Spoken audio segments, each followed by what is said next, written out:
Here we go. And we'll start running through some of the housekeeping. So good morning, everybody, or good afternoon or good evening, wherever you're from. My name's Andrew. I'm one of the teacher trainers here at National Geographic Learning in Asia.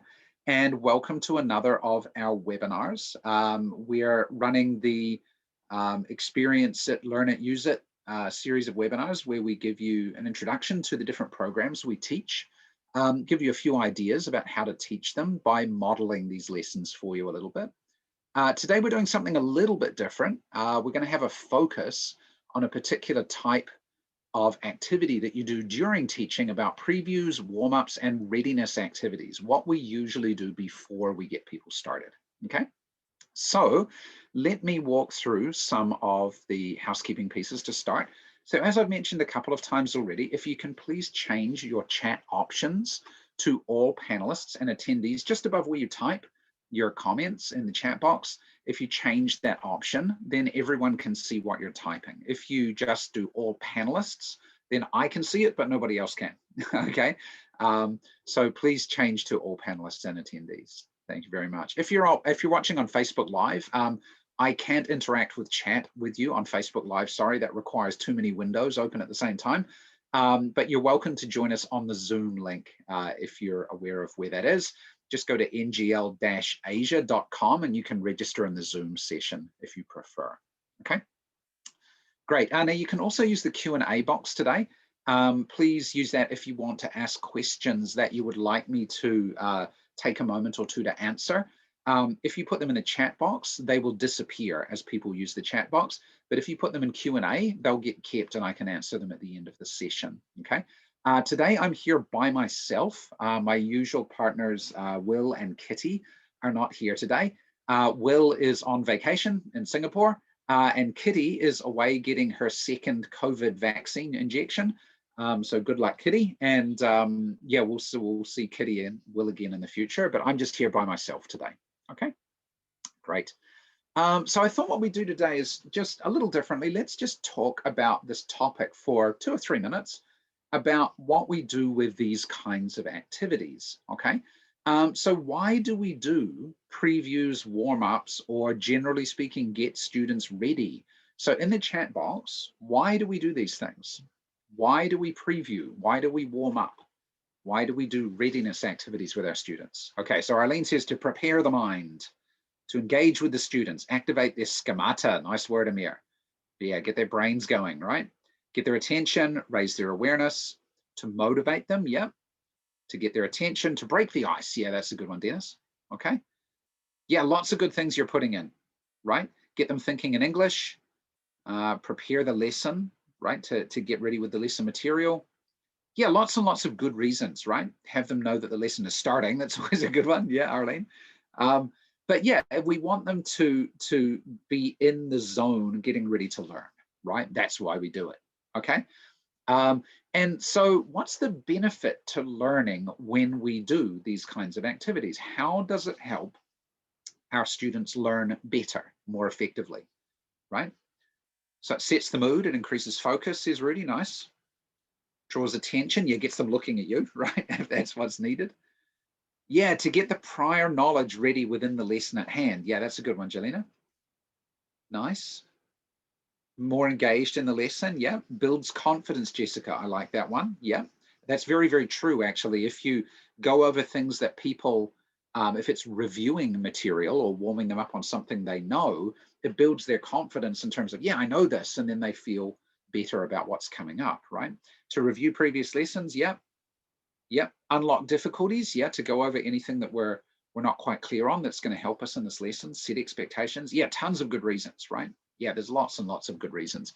Now, I summarize some of these things you're saying down into 2 particular ideas, which pretty much apply to any kind of learning, not just language learning, not just English learning, because I teach subjects other than English as well. But one is this one. What does this picture represent, do you think? What does this image represent? Here we've got 2 people on a kind of a scale or yeah, scaffolding. Nice, Chi, good job. So scaffolding, yeah, building up students' knowledge or ability in an area, right? And as we move them forward, when we preview or we warm them up, we get them ready to take the next step on the scaffold, right? As we're moving forward, okay? So yeah, you guys are putting in all the keywords, right? ZPD, MKO, scaffolding, lots of things, great, it's good stuff. Okay, so yeah, as we do these activities, we move the students onto the scaffold and get them ready for that next step, okay? Nice one. And also it helps us with this thing. Now, this is a slightly fuzzy image, but it's the best kind of example I can find that's available for me to use of the Ebbinghaus forgetting curve. Now, why is this important? Now, before we do that, actually, let's think. I've taken off the bottom scale on the Ebbinghaus forgetting curve here, if you're familiar with it. When I teach you something, you know 100%, and then you start to lose memory, right? You start to forget. How long does it take you to get to here?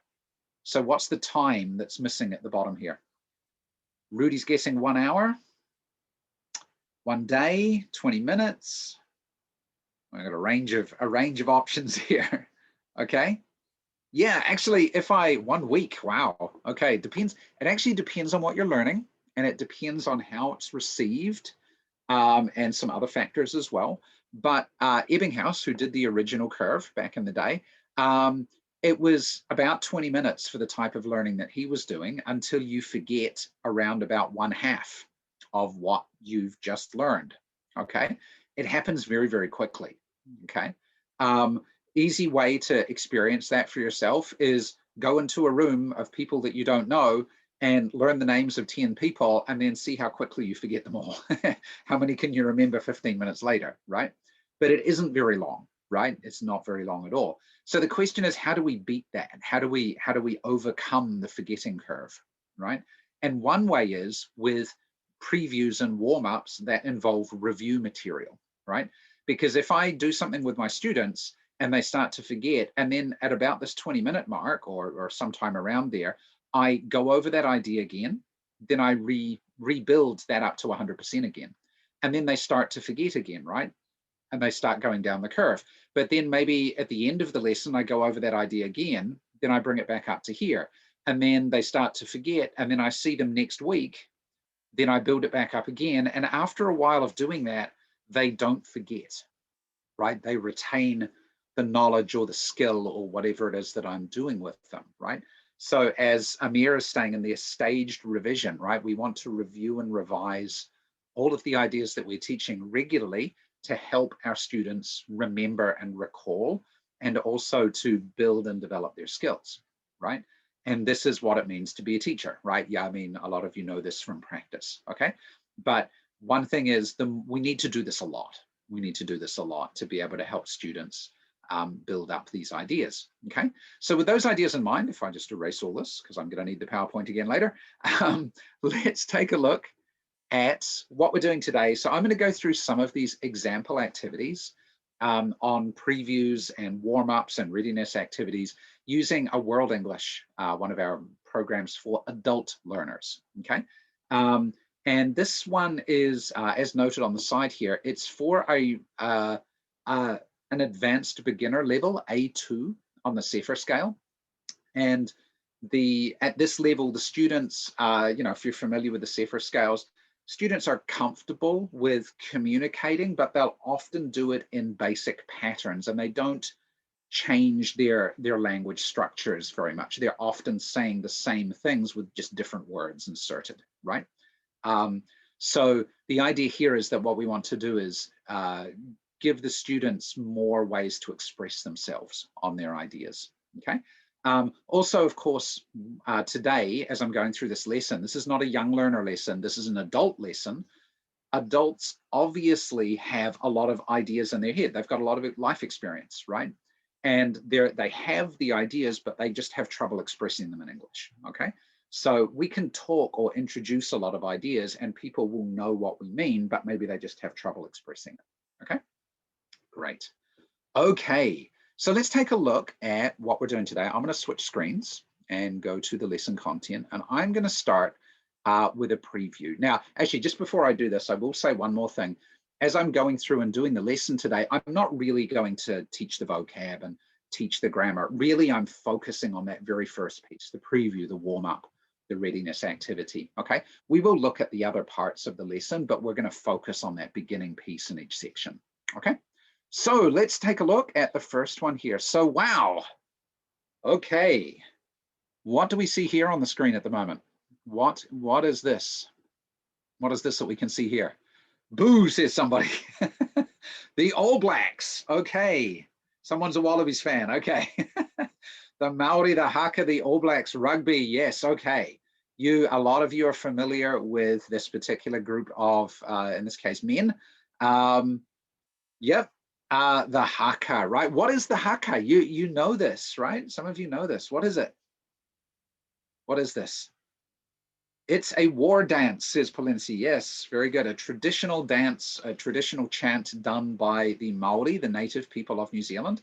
And it's been taken on board by a lot of our, I say our because I'm actually from New Zealand originally, the national sporting teams of New Zealand, okay? And a lot of New Zealand culture involves Maori culture. And so, yeah, the haka is a really important part of the way that we celebrate and what else? Issue a challenge at the beginning of a sporting match, right? So yeah, so you know what this is a little bit about, right? Okay, so this is one of the All Black teams. I think this one is actually the under-21s. I'm not sure. This is definitely not the main All Black team. I think it's the under-21 All Blacks, but nevertheless, they're performing the haka, right? So if you're familiar with it, it's a challenge, right? But it's a little bit of a friendly challenge. It's a challenge to say, let's compete, let's go strong, let's do our best, okay? Yeah, before the game. So here we can see over on the side, the New Zealand rugby team does a haka, a traditional dance and chant before its games, right? So when they do this, what are they communicating? The topic for this lesson actually is communication, okay? So when they do this, what are they communicating, do you think? What are they communicating? Strength, yeah, good. Communicating energy, yeah. Unity, I like that, nice. Yeah, maybe resilience, they're going to take you on, right? Yeah, passion, nice. Right, yeah, these are good words. Now, again, students at this level may have difficulty describing some of these things, but it's like maybe they can show us through their facial expressions as well, right? Okay, great. Okay, so that's what the All Black team is doing. Now, what about their opponents? Now, down here we have the English rugby team. What are they doing? What are they doing? Jasmine, this side, please.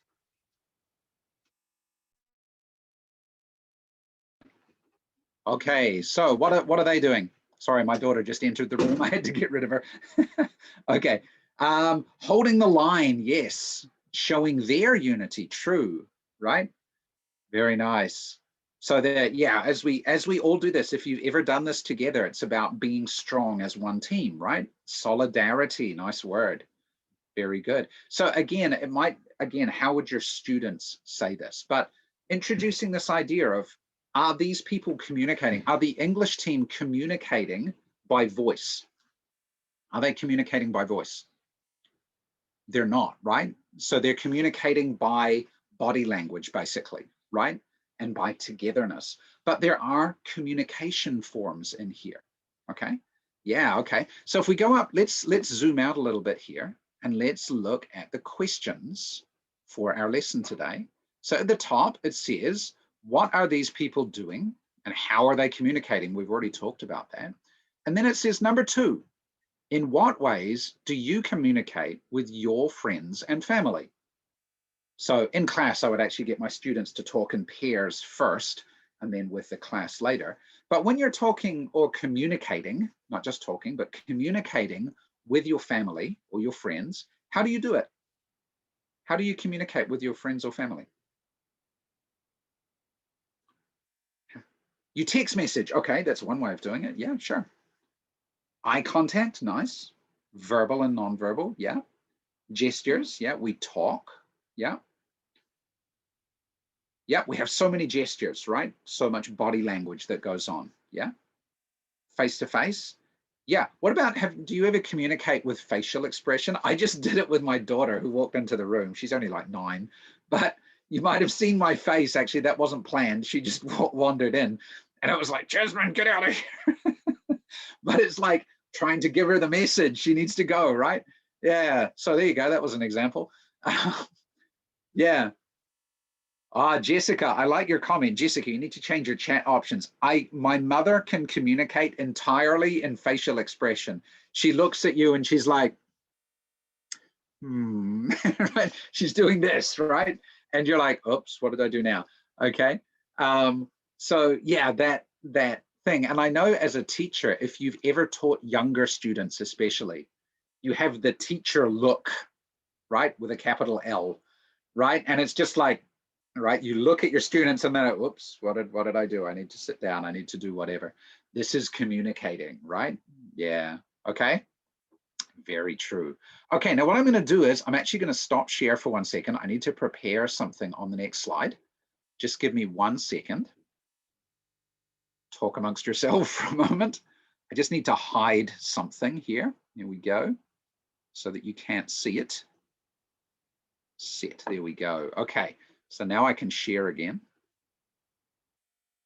I couldn't do this before because when I changed the page, it moves this thing. So I needed to cover up something on the page here first.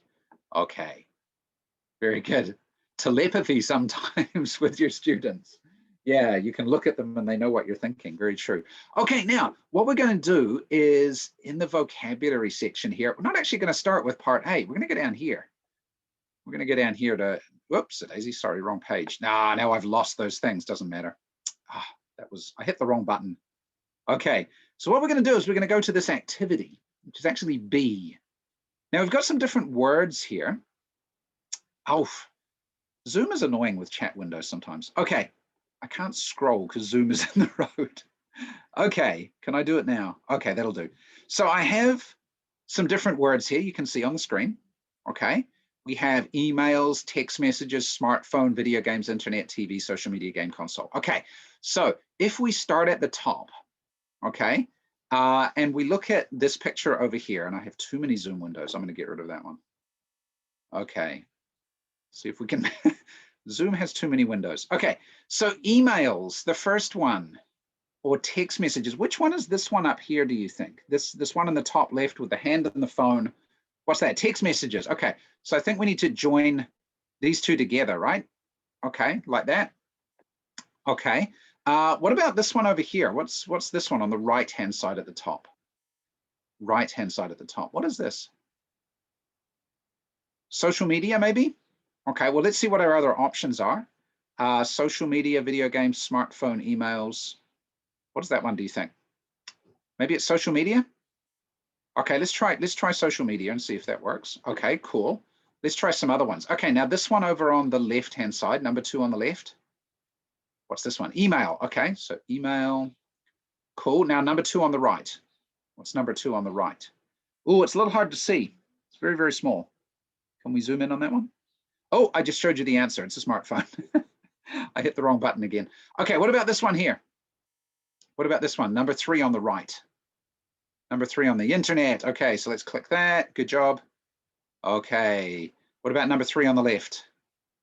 Video games, nice and easy, right? Okay, and the last 2 should be pretty straightforward. Sorry, I'm moving Zoom windows. They're kind of annoying. Okay, well, that one's obviously game console and that one's obviously TV. Good job. And then we can check our answers. And yes, we managed to get everything right. Okay, so using the word and the image, you guys seem to understand all these words. I have now previewed and checked all these words with you. So now we're going to go and look at the activity. Now, what I'm going to do is I'm going to stop share again 1 second while I reset that box that I need here. Sorry, just give me 5 seconds. Oh, come on. What are you doing? Okay, hang on. Okay, it's not working. We'll just ignore it. For some reason, it doesn't want to play ball now. Okay, up here we can see at the top how teenagers use technology in the US. Now, before we care about US teenagers, I'm going to just move that away. I want to do a little poll with you. I want to see how do we, the audience, use technology. Okay, so I'm going to launch a poll. And on the screen now, you should be able to see a poll. It has 8 questions. And for each one, You can go yes or no. Is this what you do or not? Okay. Question 7, you can choose more than one option for question 7. Okay. Most of them are just yes or no. Number 7, you can choose more than one thing. Okay. So please go down, tick them all off, and then go end. If I was in a class doing this with my students, maybe I could do this on Kahoot or Quizlet or one of these kind of internet apps that my students could use on their phone to do the polling, right? Or we could just do raise of hands, right? But I'm curious what our statistics are on these things, okay? Good, so we got about 50 people have voted so far. We'll get a few more. We're up to 70. Let's go, go, go. We're up to 80. Can we hit 100? 90. Oh, easily. We're easily going to get to 100. Look at that. I'll leave it another 5 seconds. 4, 3, 2, 1. Okay, we have a statistically significant sample of 140 people or thereabouts. Okay, so here we go. So let's look at our stats. So I'm going to share the results on the screen. Now, if you're on Facebook Live, sorry, you can't see the poll, but I will talk about it as we go. Now, what I'm going to do is I'm going to go up and we're going to compare with American teenagers. Okay, so let's see. Number 1, 72% of US teenagers look at their smartphones as soon as they wake up. We are 83%. We are worse. Okay. Okay. Number 2, 85 share photos on social media. We're 74. We do it a little bit less. Okay. 100% write text messages. We're about the same. We're 97%. Okay. Number 4, 78% use internet to help you with your work. We're 100%. Yeah, okay, rightio. As adults, yeah, we do that more. 41% of teenagers send their teachers emails. Now, we're adults and we work in corporations or businesses or companies. And so, yeah, we use a lot more email, I think, right? Okay, so we're at, what are we at? 89%. Yeah, that's a lot. Teenagers, 45% use their internet almost all of the time. We're 93%. Okay. Okay. 90% play video games on a computer or a game console. We are only 34%. And we use our phone a lot, but actually there's a lot of us that don't play games. Okay. Half of us don't play video games. Okay. And then 61% watch TV shows on the internet, not on traditional TV. We are 79%. And I can tell you why some of these numbers are a little different is because, you know, this book, it's not that old, but 1 or 2 years makes a big difference in how we deal with media, right? But now that we've looked at that, now that we've previewed how we compare to the average US teenager, apparently, what's surprising about this? What is like, oh, that's interesting. What do you notice here? What do you notice here? How do we compare? Or is anything surprising about us or about these American teenagers? We are way worse. Why do you say worse, mommy? Why do you say we are worse, right? Maybe we're just more technologically oriented. That doesn't necessarily mean worse. We are more dependent, says Diana. That sounds like a negative word. We spend too much time on our smartphones. Okay. Most of our work depends on the internet, says Karen. Yeah, okay. So we're a different type of person. We're adults, right? Remember, this is an adult program, but here they're talking about teenagers, right? A little different, yeah? We need our smartphones. We need our smartphones, okay? The internet shapes our access to information. Very true, yeah? We don't play games as much, says Cherry. Yeah, so teenagers play more games. We don't play as many games. True, okay? Good. Not so much us. The internet is important for us. Working from home, Arlene says, makes a huge difference now. Yeah, totally. I'm sitting in my bedroom at the moment. I'm on my bed on a little table doing a webinar because my kids are downstairs doing school on the internet, right? Anyway, yeah, it's just how we operate, right? It's part of the system that we work in. Great. So, but this is a way to get my students to express ideas about all of these things, right? And now my students are familiar with a lot of these vocabulary words, now we can talk about them a lot more specifically, right? So now we can be like, what do you use the internet for? Or what sorts of social media do you actually use in different places? How many different social media apps do you have on your phone? And we can discuss some of these things as a class to give the students more practice at using these vocabulary items, right? Which is the point of learning vocabulary. The more we use it, the more clear we are about our understanding of it and our ability to use it, right? Nice. Okay, good. So if we looked at the rest of this particular one, would be looking at different vocabulary activities. You can see there's one at the bottom about how do we put the sentences together with the right verbs and nouns. And at the top of the page here, there's practicing, sharing sentences backwards and forwards with each other. But what I want to do now is I'm going to switch and we're going to look at the grammar section a little bit, okay? But before we look at the grammar, can I ask you, can you tell me some different verbs that we could use? Can you give me some different verbs? Okay, in the chat box, you can give me some different verbs. I am going to open a whiteboard and we are going to, oops, that's not what I wanted. Here we go. I will start making some notes on a whiteboard in a second. My whiteboard stopped for some reason. I'm having to reopen it. Let me just do this real fast. I need to add a page. There we go. Close that. Okay, you guys are putting a lot in already. I'm going to miss a bunch, I know, because I'm still getting my whiteboard sorted out. Here we go. So let me start making some notes here. So we've got speak. Okay, read. Cooperate, write. Cooperate.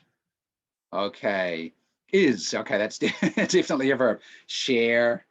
Okay, good. Sing, create. Okay, we've got lots and lots of things here. Study. Okay, make. Okay. Good one. Okay, so lots and lots of different verbs. Okay, now what I want to do is, you've given me a lot of present tense verbs, haven't you? What's the past tense? So make, what's the past tense of make? Made. Good. Okay, past tense of study? Studied, right? Okay.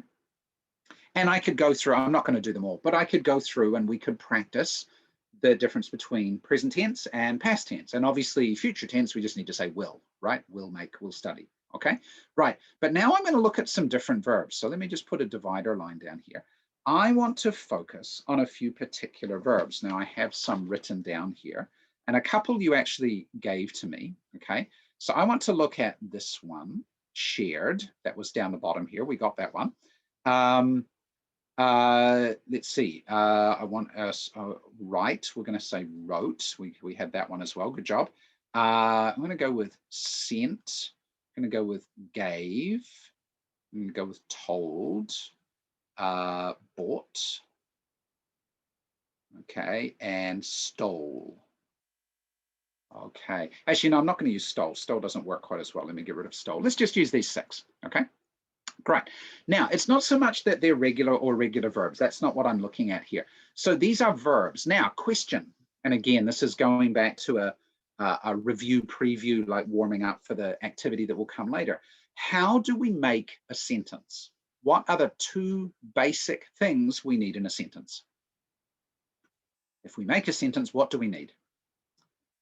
We need a subject and a verb, or a subject and a predicate. Yeah, okay, we need a subject and a predicate. And a predicate is a fragment and involves a verb. Okay, great. So if I say, let's make a really basic sentence. Okay, so we're going to have a subject and we're going to have a verb. Okay, so if I use, let's just say shared. Actually, let's say wrote. Actually, I'm going to use wrote to start with. Wrote. Okay, so what subject do we want? Let's keep it simple. Let's just say I wrote. Okay, question. What did I write? What did I write? Someone give me something that I wrote. I wrote a message. Good. Okay. So this would be an object, right? I wrote a message. Okay. Now, why did I write a message? Why did I bother writing a message? Why did I write a message? Why do you think? Why did I write a message? To inform, Gracelyn. So who am I informing?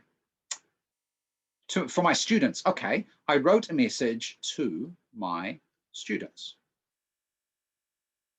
Okay, Cool. Now, okay, we've got a subject, I. We've got a verb, okay. What's the object here? Trick question. Someone knows. Pauline knows, I can see, but she's only written to me. Okay. Now the trick here, everybody, is we have two objects.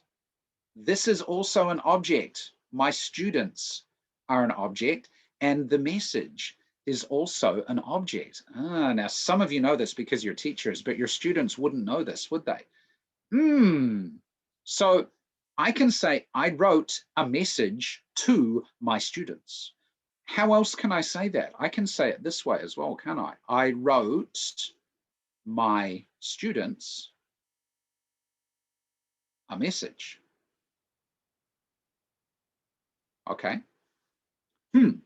So what's the difference? What's the difference? Both are okay. That's true. Both are okay, right? The word order, okay.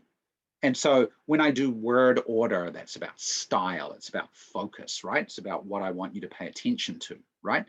But yeah, but in this one, what did I write? I wrote a message, okay? So this one is called the direct object, right? It is the thing that I did, okay, with the verb. This is what the verb did, okay? It is the direct object, okay? But then the students, my students, are the indirect object. They're the ones receiving what I did, okay?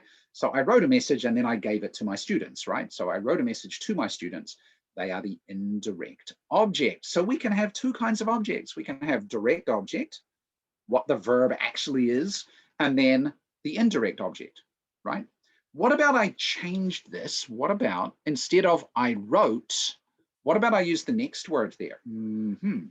I sent. If I do I sent, what is it now? If I sent a message to my students, is that the same thing?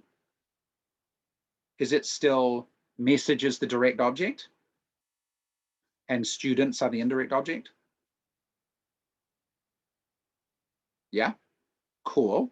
Okay, right, let's try a different one then. Let's think about it differently. What about this one? I told.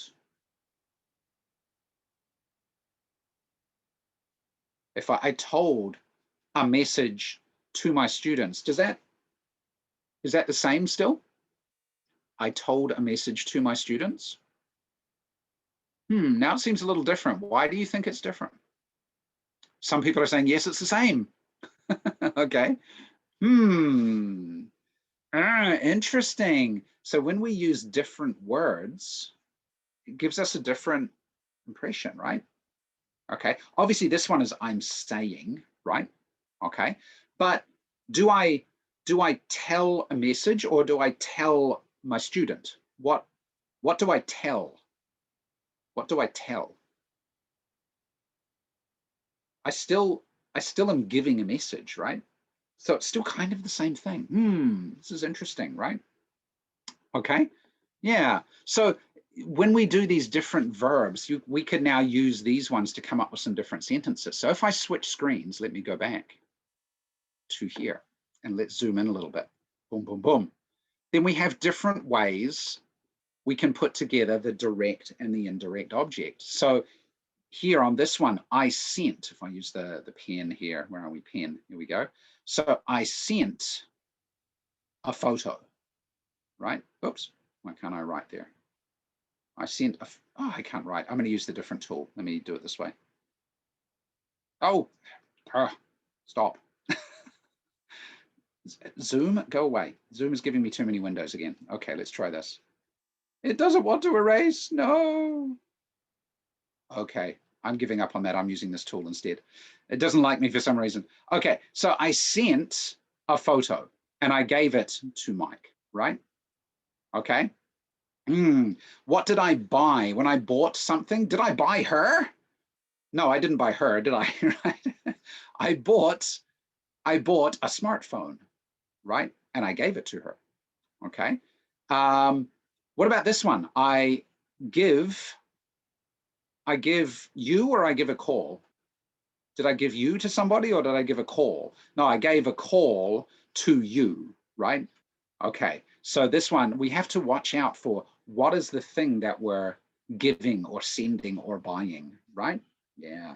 Okay, so as we go through and we preview and we warm the students up on these ideas, it helps them to get more ready for, if I close this, it helps them get more ready. Oh, now it's going to be, oh, there we go. It gets them more ready for the different activities we have down the bottom, okay? This again is just warming people up on the idea. Now we're not going to go through and do the activities for time because there's still a couple of things I want to look at you with today, right? But introducing these different things to the students is the point, how we preview them and how we warm them up, right? And yeah, it is, as you say, there's a lot of ambiguity in some sentences. We have to be careful with this, but sometimes on a warm-up or a preview, we're not worried about that too much. We just want the students to start seeing that there's ambiguity. We don't want to solve the ambiguity straight away. We want them to see that there's some challenges and issues here that they have to pay attention to, right? That's part of the introductory process for these kinds of activities, okay? But good comment, Ezekiel, that's really important. Okay, cool, so let's jump back out. I want to do two more things. The next one I want to do is I'm going to skip over here. And just so you know, this one, this part of the lesson was talking about senses and how we can communicate in other ways rather than just speaking and listening, right? Body language, we can communicate through touch, you know, we can communicate through smells and other sorts of things as well, okay? And then it jumps over to here. Now, what do you see on the screen here at the moment? What do you see on the screen?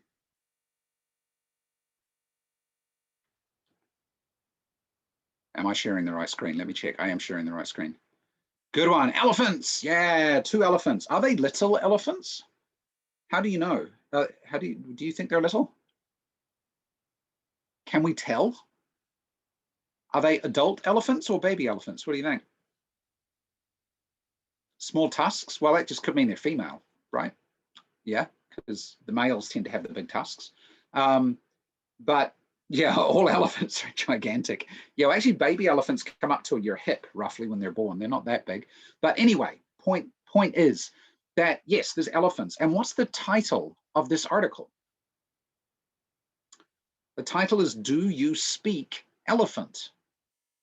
How do elephants communicate? How do elephants communicate? They have their own language. So if we think about the ways that we communicate, now let me zoom in on a part of the page up here in the top corner. It says up here, when we communicate in part A, when we communicate and we shake hands, or when we smile, or when we wave, or when we shake our head, or when we yell, what sort of ways are we communicating? What senses are we using to communicate, right? So let's look at this really quickly. This is what we do, okay, when we communicate. So this is warming up for this here, right? So if we shake hands, what is the basic sense we're using? Is it sight, hearing, touch, more than one? How do we touch, right? Okay, so we could put touch in here, okay? And we could check our answer later and go, yes, we got it right. What about smiling? When we smile, so sight, right? Yeah, it's by sight. When we wave, it's sight, right? Cool. When we write,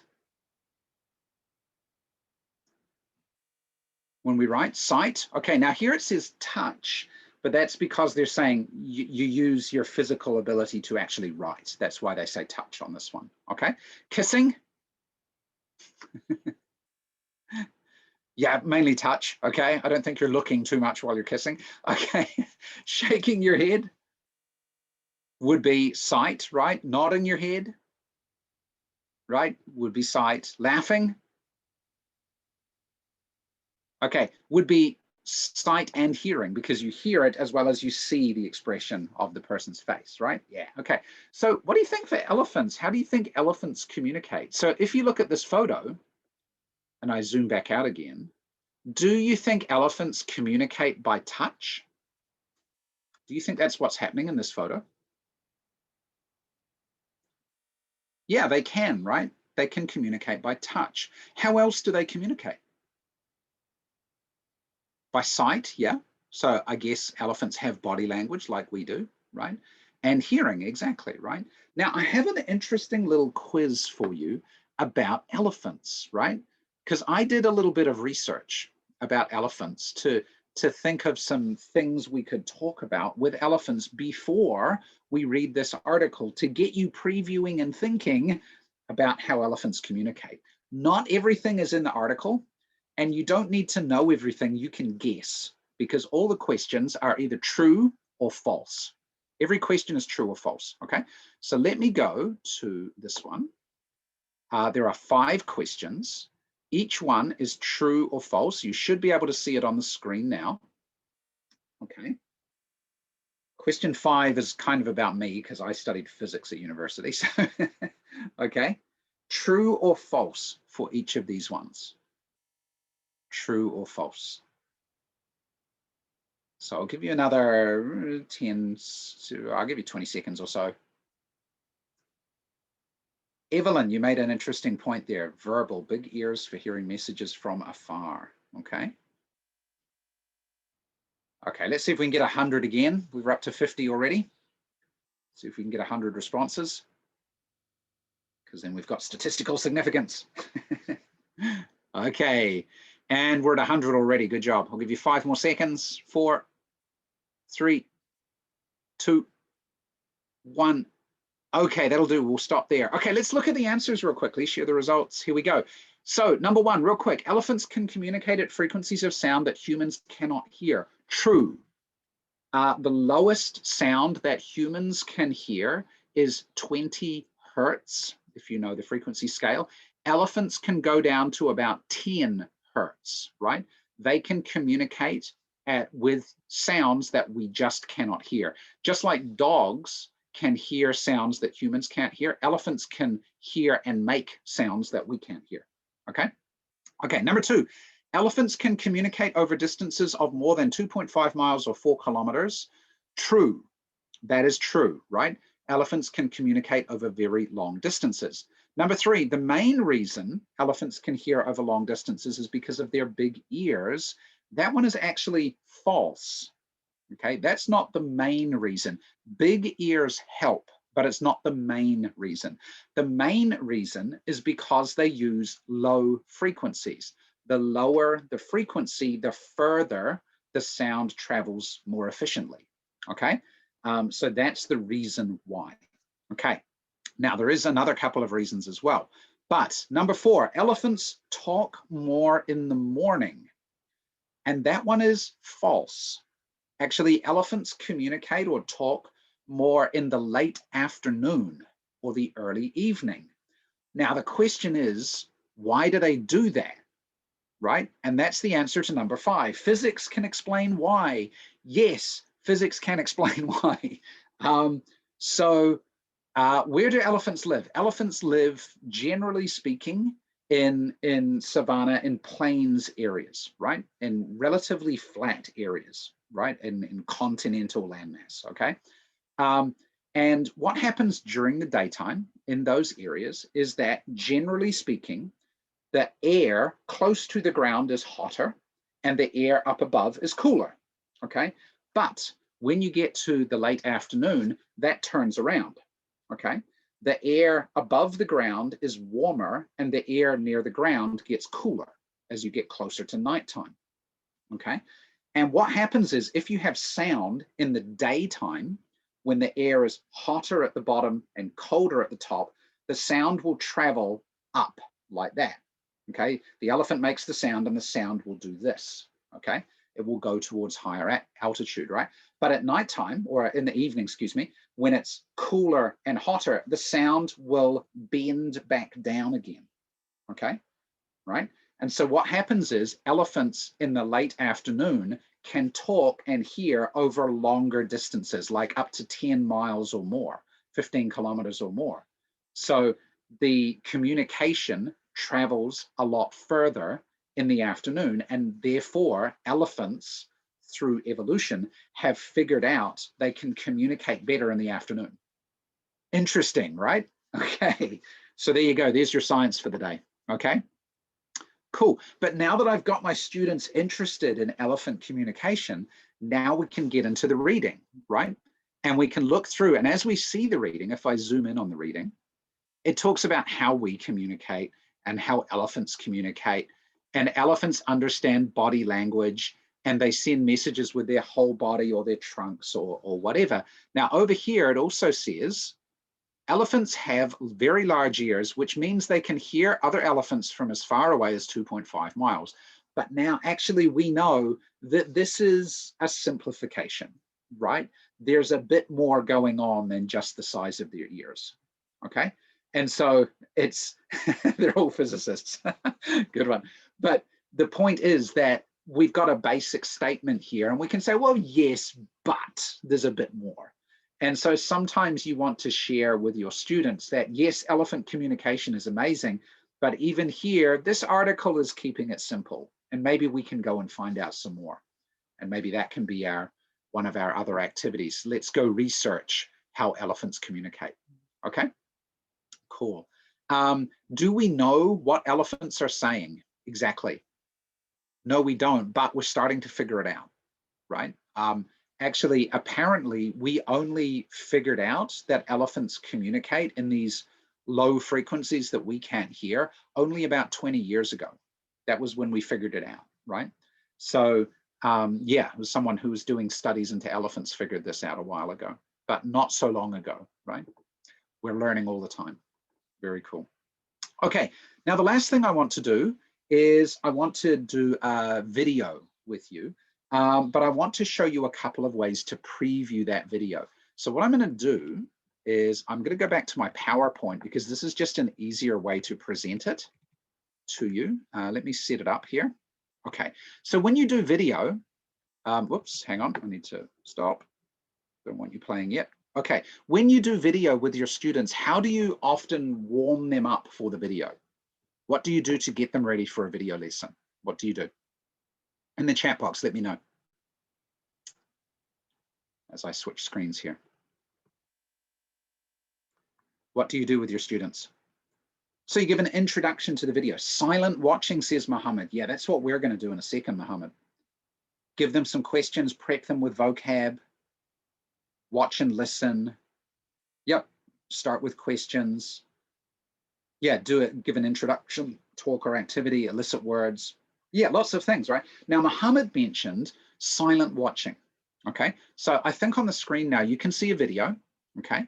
I have turned the sound off for this piece of the video. I want you to watch the video and then I have some questions for you, okay? So watch and let's see what this video is about, okay? Play.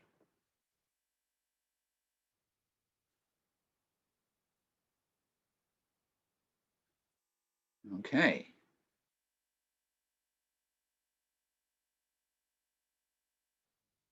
The sound is off, so that's why you can't hear anything, right? Even though he is actually talking. Okay, so what do you think this video is about? Where is this? Where is this, do you think? Where is this? Los Angeles, okay, US, yeah. Okay, stargazing in LA, says somebody, yeah, nice. Researching about the moon, okay, says Mommy. Why do you say that? We could ask follow-up questions, right? About these different things, right? So what things did you see in the video? What things do you remember seeing? Telescope, okay. You guys know what a telescope is? Yep. Man is stargazing. He's a young man, okay. A donut shop. You saw the donut shop, Ralph's Donuts, yep. A busy street. Yeah, a busy street, right? That was interesting. Why the street? A crossroad, yeah. You saw some street names. You saw Disney, yeah, nice one, Julia. You saw the Disney Hall, yeah. Okay, so lots of things we saw. Okay, now what I'm going to do now is I'm going to play you some of the video, but I'm taking away the picture and I just want you to listen to what the video is. Okay, now it's a different part of the video, Okay, let me just check my sound is on. It is. Okay, so just put in yes when you can hear the video, just so I know it's playing correctly. Okay.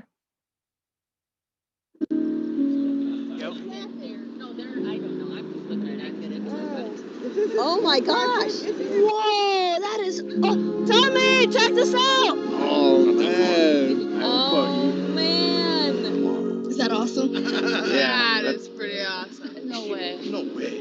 No way, that's the moon? No way. Yeah, way. No. Whoa, you can see the craters. Yeah. That is so cool. Okay, so what kind of things did you hear? What kind of things did you hear? That's the moon.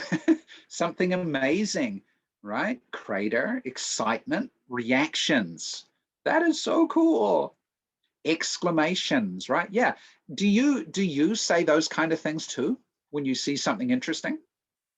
Do you say those kinds of words as well? You go like, wow, right? We do, right? Actually, some of these things we say are universal, right? Almost, right? We all go, oh, wow, hey, right? We say a lot of the same words no matter what languages we speak, right? It's interesting, right? We go, ah, right? Lots of things like this, yeah? We say a lot of the same things. Wow, we're very similar, right? Okay, so this leads into the idea of, okay, if I switch screens and go back to the book again for a second, of looking at a video, which is not this page, it's actually the next one, this one here, about someone who shows people the moon, okay? And we could talk about when we see something interesting, what do we say? So if we go down in here and look at the activities, how do you feel when you see the sun rise or the sun set? How do you feel when you smell bread baking in the oven, or you walk past a Subway and you can smell their exhaust from the kitchen, right? Or when you're stuck in the traffic jam for an hour, right? And all the noises and smells around you, right? How do you feel and what do you say and how do you express those emotions, right? We could talk about these things a little bit, right? Interesting, right? But it's getting people ready to see this video, which is coming up, where we will see some of these reactions, right? Okay, so would you like to watch the video? The video is about a minute and a half, 2 minutes long. Would you like to watch it? Let me know in the chat box if you want to see it. Yeah, sure, cool. Yeah, let's watch the video. Why not, right? So I think I've got it. Let me just double check. I'm pretty sure I've got it on the full version on the PowerPoint here. Let me see. Yes, I do. Okay, so I will switch back my screen and let's watch the video for a little bit, just for a bit of fun. Oh, come on, Zoom. What is Zoom doing now? Hang on a second. Oh, there we go. It just took a while. Okay, here we go. Cool. So yeah, the video's, it's 3 minutes long, but that's okay. Let's watch a video for 3 minutes.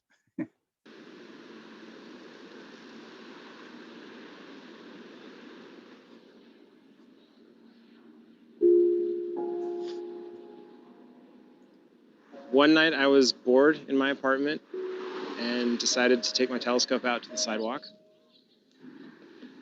The moon was out and I thought, why not? Within a few minutes, people started walking over and asking what this thing was. Hey, what is that, bro? It's a telescope. Whoa. Do you want to check out the moon? Do you want to take a look at the moon? What is it?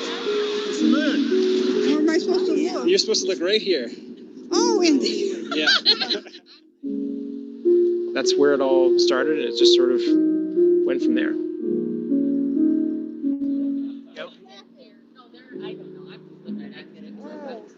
Oh my gosh! Whoa, that is... Oh, Tommy, check this out! Oh, man. Oh, man. Is that awesome? Yeah, that's pretty awesome. No way. No way. No way, that's the moon? No way. Yeah, way. No. Whoa, you can see the craters. Yeah. That is so cool. Oh, Get wider. Whoa. What? What?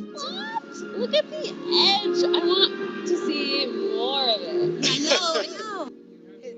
Is it for real? I've never seen this before.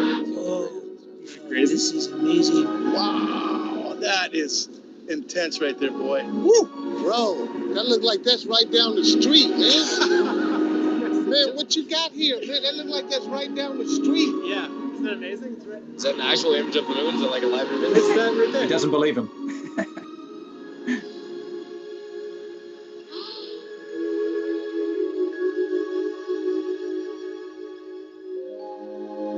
that's what it looks like through his telescope, right? To be able to see it up close and feel like you could almost reach out and touch it. And that's what makes it real to us. That is incredible. I kind of felt like I just landed on the moon.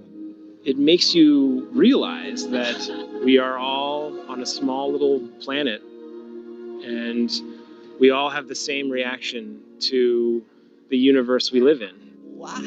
Whoa. Wow. Oh, wow. Wow. Yeah, wow. I think there's something special about that, something unifying. It's a great reminder that we should look up more often.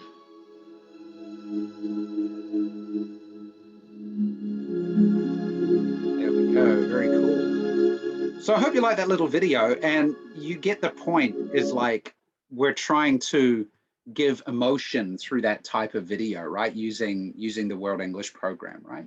So you like the story?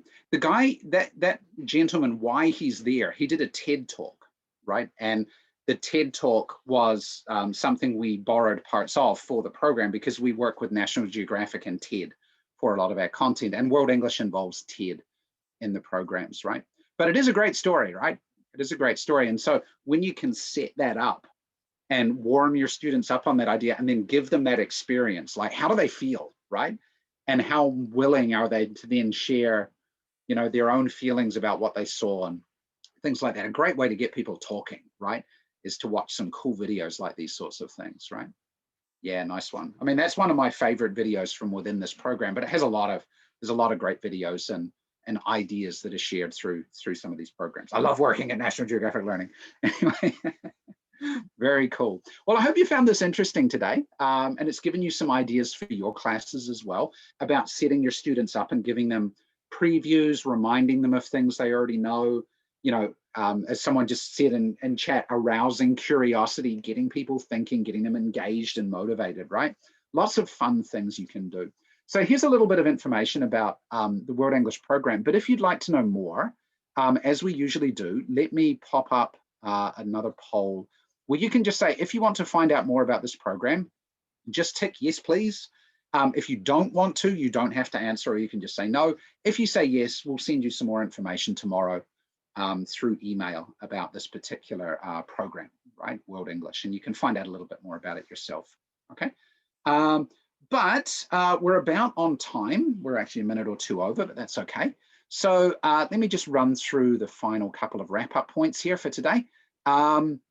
Quick Q&A. I saw some questions in the chat box. I'll come back to the questions in a moment. Let me run through the other 2 or 3 slides and we'll come back to questions and I'll answer those for you.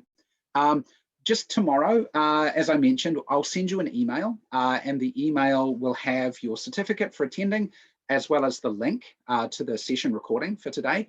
And if you wanted follow-up information, I'll send you that as well. So please check your email tomorrow. If you have any trouble, just get back to me and I'll make sure you get the things that you need, okay? Next, webinars. We don't have any webinars coming up soon because we're taking a little bit of a break for the summer period, right? Where we've got a few things going on that we need to deal with here. So Will and Kitty and myself will be taking a break for a few weeks. No, we're not going on holiday, we're working on other things. So we're taking a break from webinars for the moment, but if you do have requests of, we would like to have a webinar about classroom management, we would like to have a webinar about teaching using video, we would like to have a webinar on this particular program, please just drop us an email and let us know, and we'll try and set you up with something very soon. Everyone do stay safe and healthy, and do check out the webinar pages so that you can keep in touch with us and know when the next webinars are starting. We'll probably get things going again around the end of July. Just so you know, as the school year in some countries starts to get back ready to starting again. Okay, great. So on that note, I'm going to jump back to the questions. Let's jump back to Q&A and let's see what kind of questions we have. So if you need to head away, feel free to do so. But if you want to hang around for questions for a little while, then I'll go through. So one easy question, what level of World English was I using? That was level 1. I was using unit 7. So at that stage, students would be starting to move maybe from A2 level, starting to get towards B1 level. A lot more we're wanting the students to break out of patterns of speech and try and start to express themselves a little bit more. Yeah, that's the kind of level, that transition point from A2 to B1 is around level 1 of World English, okay? And the levels following on take the students all the way through to B2 and beyond, okay? Great. Next question, are the classroom presentation tools available digitally for download? Yeah, so yeah, you can get them on USB. That's usually how we distribute them. If because of COVID restrictions or mail restrictions or whatever, you can't access them that way and you use the program and the teacher's materials, then we do have digital downloads available. So if you're using the program and you need these resources, let us know. Contact anyone who worked with you on the program, like your distributor, or contact us and we'll get you in touch with the right people to get you the downloads that you need, okay? Great, but the classroom presentation tools are great. They make teaching a lot easier, right, to go through things, right? Nice one. Okay, would you recommend using the meta language with the same level of proficiency for younger learners? So someone's basically asking me when I'm talking about things like direct object, indirect object, subject, verb, all of those things, right? I wouldn't necessarily use them with young learners, right? But there are some things that you do that are simpler, right? If I'm teaching young learners an English language arts course, okay, for example, we have a course called Reach Higher, that is that kind of style, then yes, I would use subject and predicate and verb and objects, and I would use these kinds of words because they're in the program. But if I'm teaching something simpler, like I'm just teaching English as a foreign language, I usually try and find an easier way to let my students understand, right? So a verb is a doing word, right? What did you do? You do a verb, okay? So I mention the words, but I don't rely on the words. I attach other ideas that they know, like doing words, or I put a sentence up and I leave out the verb, for example, and I say, what kind of word goes here? And we talk about a lot of different example words that can go there. And then my students build up the idea that way. So for me personally, I limit the meta language with younger learners, but I also limit the meta language with less proficient learners as well, okay? Meta language is just another vocabulary that maybe is not quite appropriate for them, okay? So you have to balance it, right? You have to balance it. Cool. Sorry, someone just put something in the chat box. Let me just check it if I can get to it. Zoom won't let me at the moment. Okay. Come on, Zoom.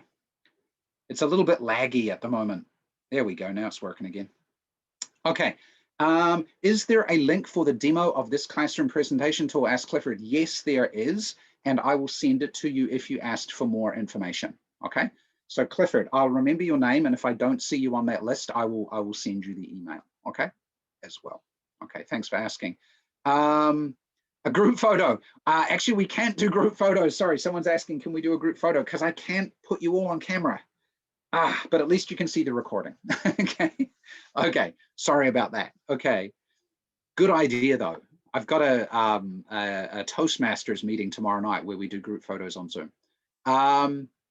After a video presentation, is it okay to do an analysis? Yes, of course. And in fact, a lot of the post-watching activities are analysis and evaluation kind of activities, right? Engaging critical thinking and things like this as well. So yes, Henry, we can do those kinds of things as well, okay?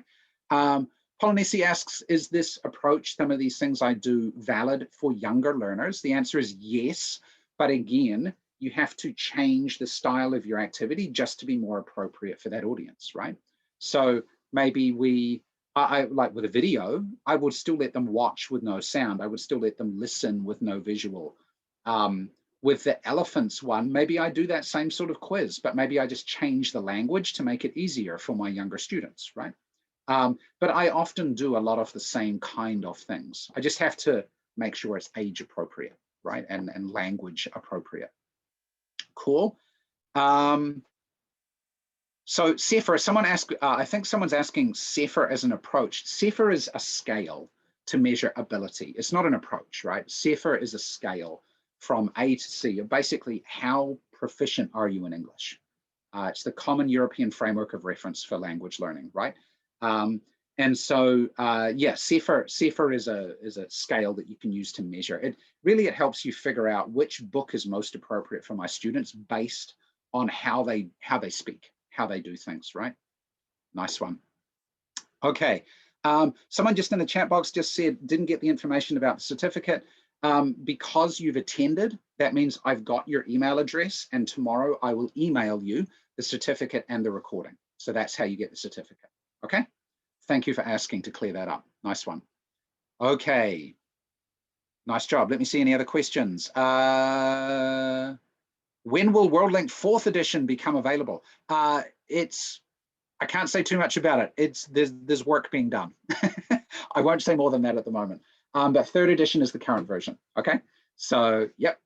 Evening session, yes, the evening session will be the same. I'm just going over the same thing for another audience. We offer 2 sessions because some people can't attend in the morning session, okay? Very good. Folk Nguyen's asking, how would you review last lessons before starting a new one? So sometimes that's just a quiz. Sometimes that's just flicking back through the book. What did we do here? What did we do here? What did we learn here? Do you remember this page? What funny thing happened when we were doing this activity? So you can go back to those actual learnings or the feelings and experiences students had from last lessons as a way to build into other lessons. Now, I didn't do so much of that today because you don't know what's in lesson 6, right? I was doing unit 7. You don't know what's in unit 6, so I can't refer to it, right? As for you as the audience, right? But with my students, definitely, right? I definitely review the last lesson. We look back at it. We talk about the ideas, the words, the things. And again, that's how I beat that forgetting curve, right? Reviewing off the forgetting curve. Yep, nice. Someone's asking about the next session. Will it be on Facebook? The next session won't be on Facebook. We only put one on Facebook each time. That's just because otherwise we duplicate the same session twice on the account, right? So we just show the session once on Facebook, okay? So this evening session is just the Zoom session, okay? Great. Okay, Beatrix is asking a really complicated question. Students need to have prior knowledge of transitive and intransitive verbs before they learn the concept of direct and indirect objects, don't they? So question is like, does knowing all of that meta language, does it really matter? Or can we just model for the students, this is how we can walk through saying or sharing these ideas with people? So while the grammar tables and charts and things are in there, as a native speaker of English, a first language speaker of English, I never knew any of that before I was like 25 years old, right? We never learned that when we're learning our own language, right? We just know how to talk and we know how to write. And so those are the rules that often come up in English, but that's the linguistic stuff, right? And you don't need to be a linguist to use the language. So it's interesting. And for some people it's useful. And maybe you can explain why this is right and this is wrong. But actually you don't, in my opinion, you don't really need it, right? So while if you're saying like, to teach this idea, I need this idea. Well, actually, I don't try and teach the idea. I try and teach lots of examples. And then I start to point out where different examples are right or wrong. And it's more about building up the experience, which is actually how you learn language. You don't learn language by rule, generally speaking. Generally speaking, you learn it by experience, right? And it is just saying it wrong and being corrected and saying it right. That's how we learn, okay? So as someone else is saying in the chat box here, as long as it's communicative and as long as the communication works, then actually the grammar doesn't really matter that much, to be honest, right? But yeah, obviously grammar helps us with communication. But even people with poor grammar, like my own daughter, whose English grammar is not perfect because she speaks Mandarin as her first language, you know, I still understand what she's saying even when her grammar is incorrect, right? And it's not just about the words as well, it's about the body language and all of the other things that go into the communication, right? Which is a good point to share with your students as well, okay? Cool. Okay, so I hope that was useful today. I hope you enjoyed yourself and you liked the video especially. And yeah, enjoy the rest of your day. And if, like I say, even though we're not doing webinars in the near future, if you're here today, that means somewhere in your email, you've got my email address, and you can always get in touch with me. And if you've got questions and I can answer them, then my colleagues, Kitty and Will, they know a lot of stuff that I don't as well. And together we'll answer questions, or we'll take suggestions for future webinars, or, you know, if you just want to chat with us about teaching things, we're more than happy to do that too. Okay, good one. So thank you very much, everybody. I'm going to sign off. Let me stop the live stream on Facebook. There we go. And enjoy the rest of the week, the day, and we'll catch up with you again really soon. Thank you very much.